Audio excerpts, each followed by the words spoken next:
Well, anyway, friends, I'm back with another video. Just got done watching the entirety of season 1 of Eden Zero from start to finish.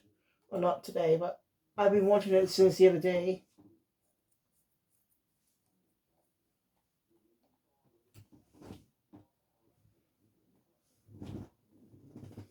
So, yeah, you don't know, at the time of recording, I already been reviewing season 2.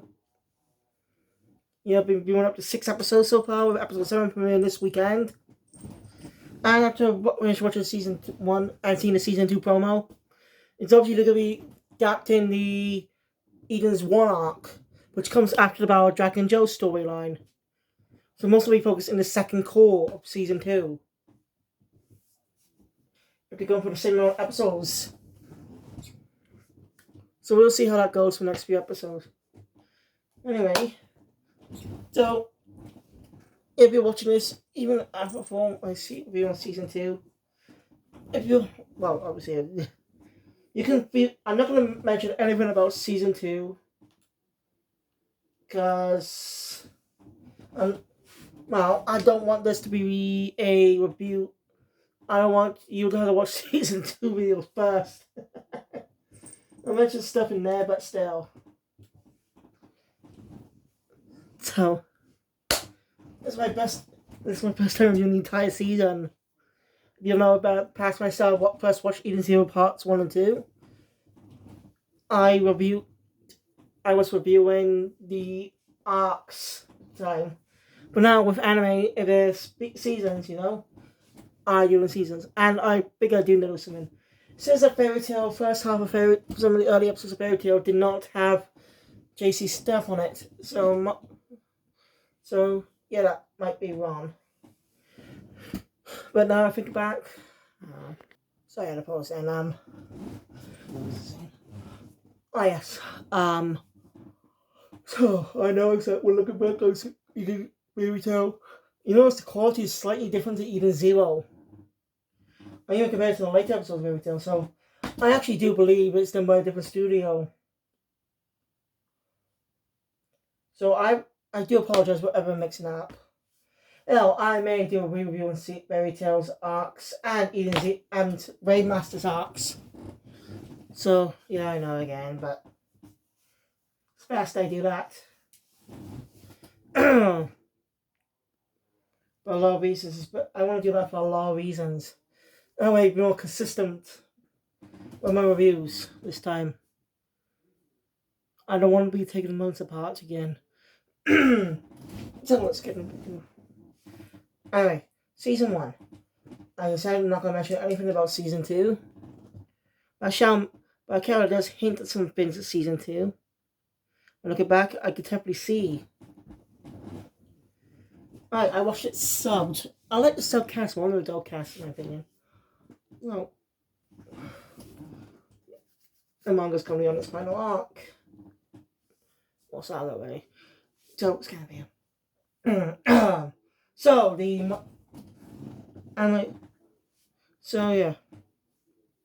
Episode 1 was a unique sequence of introduction to our protagonist as a kid. His grandpa is a robot. It says even robots have hearts, which is the cool thing in the series.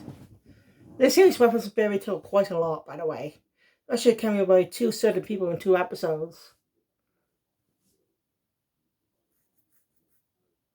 Anyway, one day on the planet Granbell, a beekeeper, a young woman named Rebecca and her cat, and the cat's sidekick and best friend Happy, visit the planet after 100 years for a video. She's someone called a beekeeper, where she meets a human boy named Shiki. Now, Granbell's full of only robots. Yeah. All we know is that the human king found him and brought him to Granbell. Yeah. I'm skipping most of it, but it's still a good series. After some incident, the machines on Granbell turn on Shiki. May makes you emotional. So Rebecca thinks Shiki will say that friends. So Shiki wants to make 100 friends. It's kind of like Kamen Rider Forze.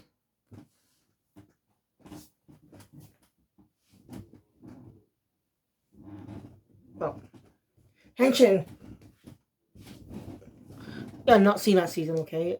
I want to check it out. It's one of those lighthearted seasons. You see even faces Gokai Red. Gokai Red doll. I know. You know what I mean.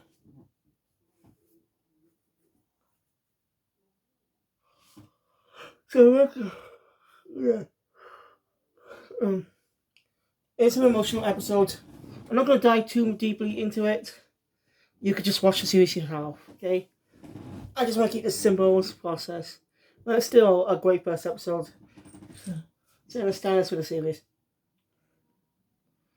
Anyway, Becca takes Shiggy to Blue Garden and signs him up for the guild. And he's an adventurer now. Rebecca's channel does not have that many views, and she has a bully. There's someone who picks on her named Labelia. Who's a blue-haired bitch. Yeah, I said it. So, alright, in the cafe scene, we get rappers the fairy tale of Natsu and Lucy walking out in their time skip outfits, walking out to the cafe arm in arm. Now, I'm not seeing all of fairy tale. I got up to about the. It was called the Island Arc. So it's in all four collections. It comes after this. The else, well, I can remember. Otherworld Arc, I think it's called. So yeah, that's why I want to rewatch Fairy Tail all the way through, beginning to end. Now, if I'm going to rewatch it, it's going to be in Japanese.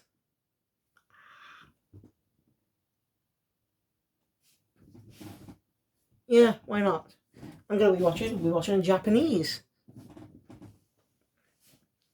Sorry. Shiki suggests a new idea of a video. They go see Mother. That's a unique adventure. But do that, they need a big ship, so they go visit a friend of Rebecca named Professor Wise. Who, by the way, Happy is actually a robot. Happy got into an accident years ago when Rebecca was a little girl.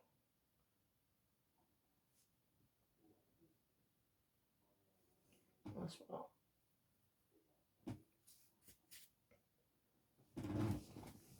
But Professor Wise rebuilt him.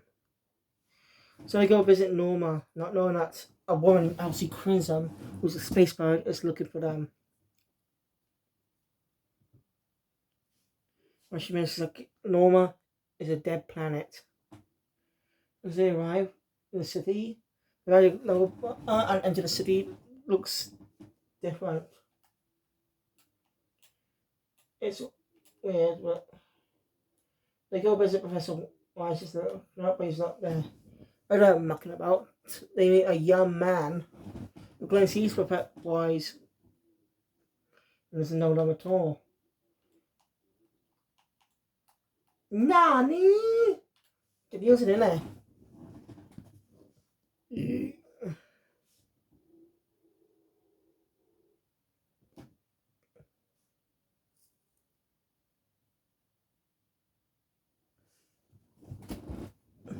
So yeah, we're back.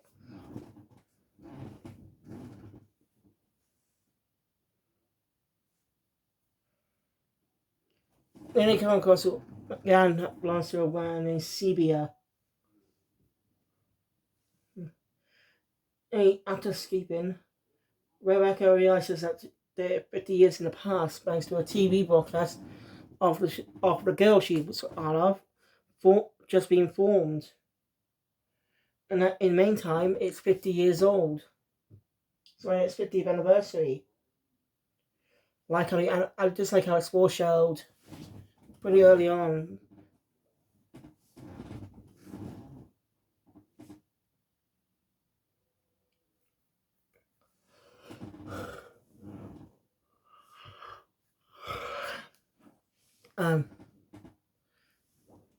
They found out that Riley's still a robot named Pino.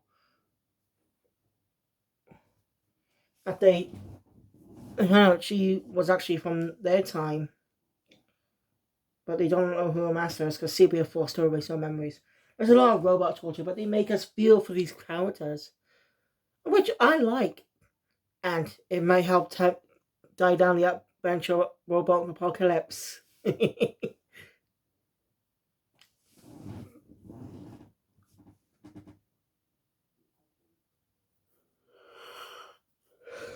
So yeah. So kids, treat robots with respect. Otherwise they'll come up and kill you. I'm sorry, but that could actually happen with the advancements in technology we're making. So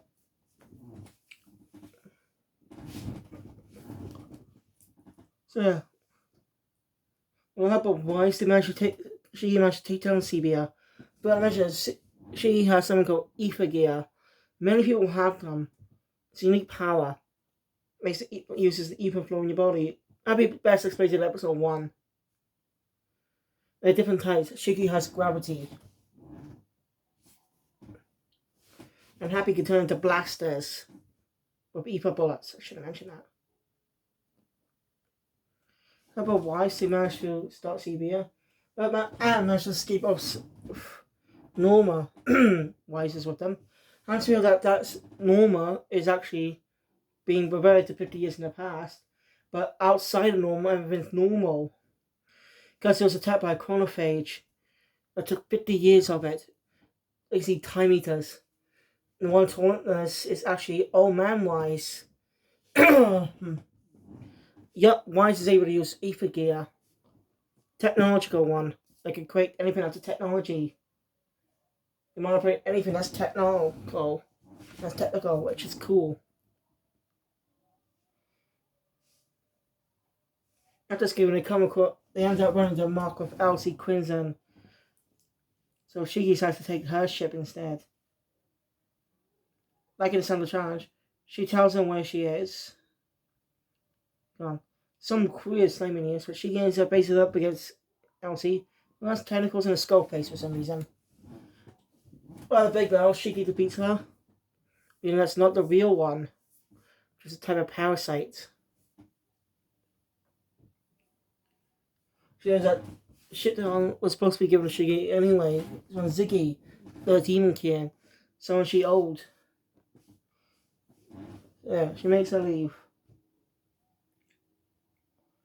I can't. She's running from a government known as just a guy named Justice and his crew. I wonder if we'll get good story arcs out of them in the future. Would it be conflict with Shiki and the others? Or allies? Probably be conflict if they're friends with Elsie. You know? Hey, what about the ship? Shiki somehow reverse control of Shiki because it's built as an android named a robot named Witch. Calls the ship Eden Zero. She's one of the 4 shining stars created by Ziggy the Demon King, who went on to seek Mother a long time ago but gave up to raise Shiki. Now Shiki's in command of the ship.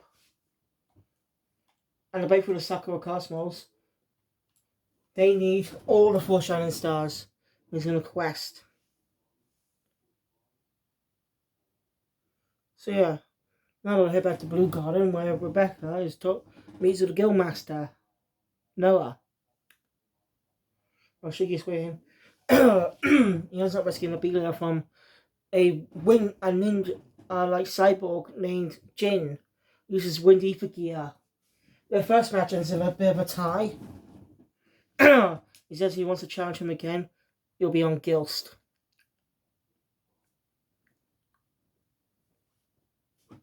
And then I think I got brief mention in the previous arc.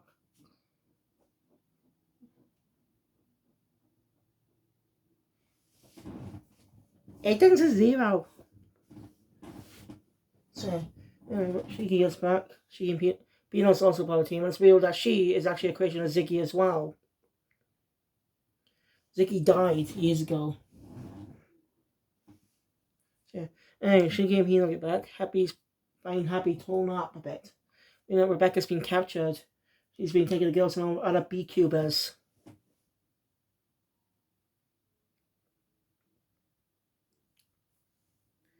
So needs to get the head there. Not knowing that there's a young woman knows about her about being Eden Zero as well. So Wise takes her with him to the ship. And on board the ship, we learn the girl's name, Homura. She has ether gear too, which seems to recognize the ether gear. They head to Norma. They head to Ghost. The mercenaries, Jin and about 2 other mercenaries, work for Sister, another member of the short ball Shining Stars. Arriving, the beekeeper, she ends up taking on Jin, and the fake sister. Yes, she's fake because they bet Wise and Homer finds the real sister, who's been sealed away for 10 years. Yeah. So this match also does end when Shiki, and Jin mentions he has a sister. That comes to play sometime in the future.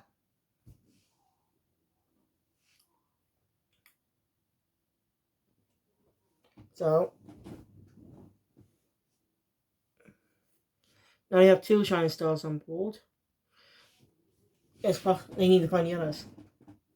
Also, Replica somehow might have potentially used ether gear by soaking in the bathtub so long, because you need ether energy in it. Alright, there's a storyline that happened during Norma, where we jump ahead thousands of years in the future. We still don't know what that is. That's still a mystery. That something must happen sometime in a future arc. Because also now has not yet happened.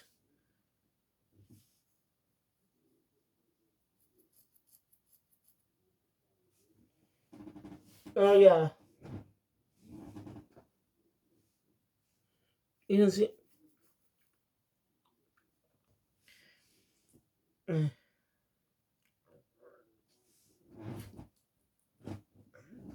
So Eden's.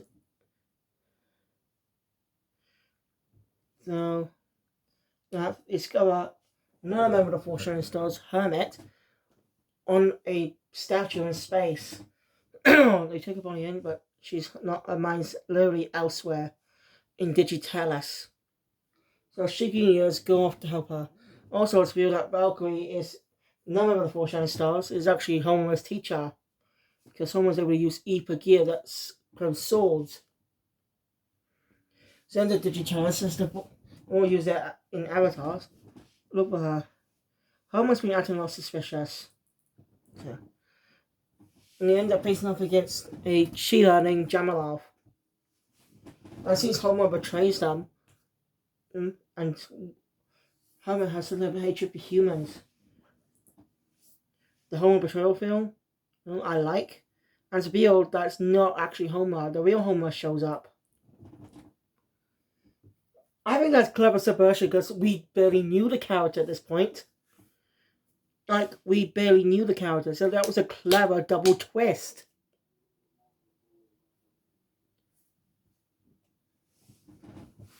Good job, Hiro Mashima. Good twist.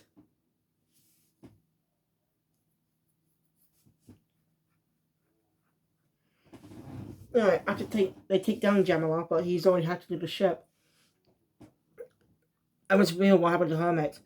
She trusted into humans, and the humans she brought were friends and betrayed her, killing all robots on the planet that they were supposed to help. And she was tortured for years. I mean, that really, she's too far gone. It's really heartbreaking. But I still works with Rebecca. She realizes that they're good people. And starts opening up her heart again. And they take down a hacker who works for Jack and Joe. And Jack and Joe's born about Eden Zero. Of course, Jamalov's real false owner gets killed.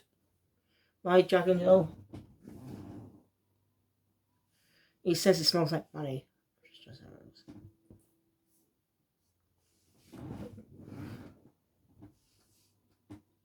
After that, to find Valkyrie, they head to Milledon. When he meets Charmaine, who's been the narrator of most of the episodes. I really like a clever way of implementing the narrator.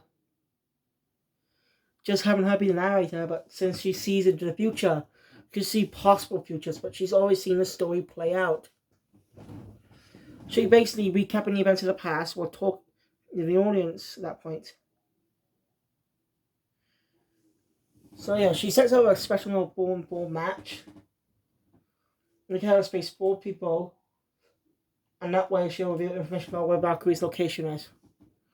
She goes first. He literally wins his match in literally just a second against a mailman. Rebecca wins hers against a perverted beekeeper. There's a shield defense.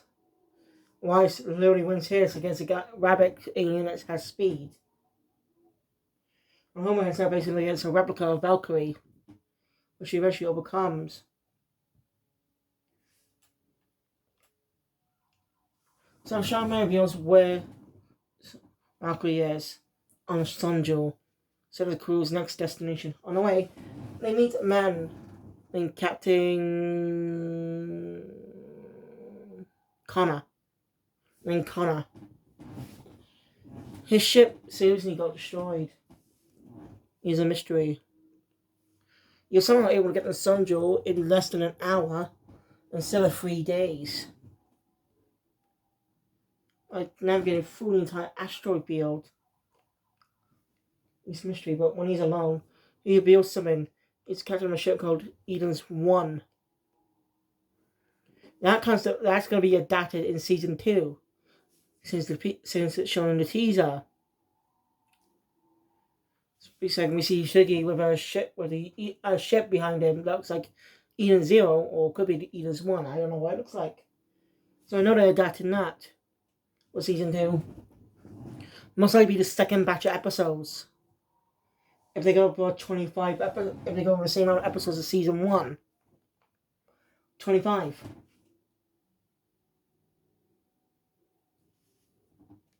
So, alright. She and Homer are not getting themselves in trouble. Sent to. After arriving, she and Homer get sent to the mine after stopping some robbers. They face off against the cruel system. Homer's getting captured by a guy with a paralyzing whip. She goes and rescues her. Well, Rebecca has to deal with Lavinia embarrassing her. But she's helped by a man named Nino, who was an anime fan. Sancho also has another fairy tale reference with Natsu Lucy appearing in the start of the arc.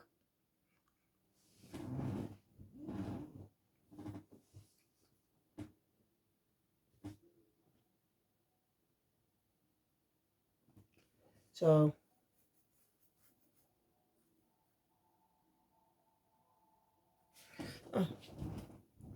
after that,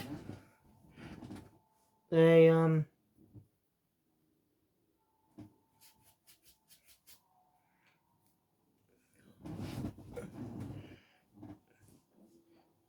lot happens. A man named Paul, who knew Valkyrie, gives him a B cube that reveals the truth of what happened.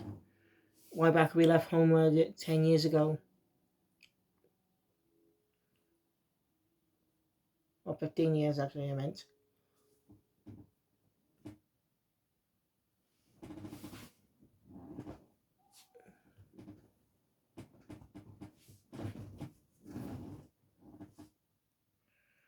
Basically, she went to look for Homer's mother, who was revealed to be named Madame Kane.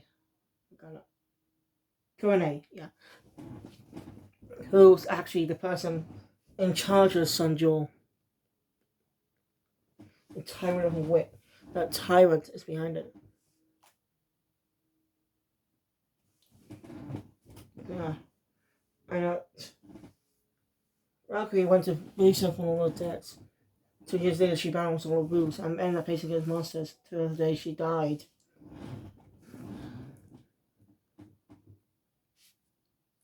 Which is emotional for Homura. And when still there by later, Shiki conscious her, saying that she has friends with her as he goes off to face off against Kurenai. Kurenai sends out her 3 strong henchmen to kill all the people in the mine.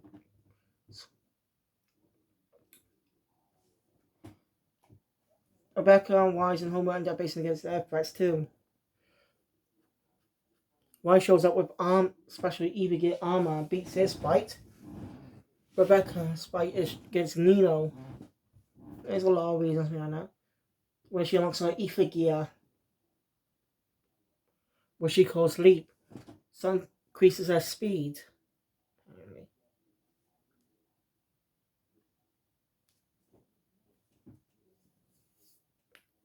And Homer managed to win her fight by using her master sword, killing her opponent. While Shiki faces up against Kurenai, he beats her after a long struggling battle and takes her home for her to decide.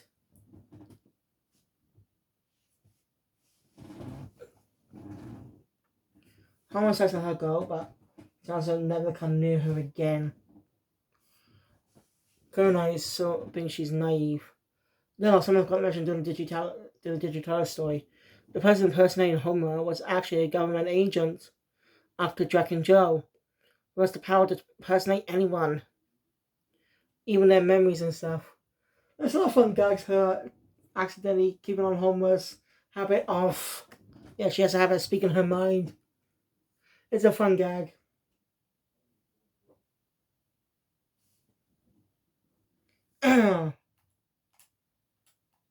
Hey, Kurenai is ambushed by the men she tortured, using her as a prey, and she got what she deserved, no sympathy.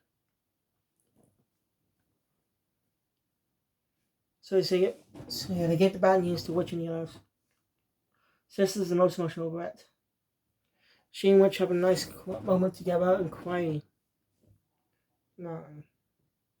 So, Homer must become the next Valkyrie.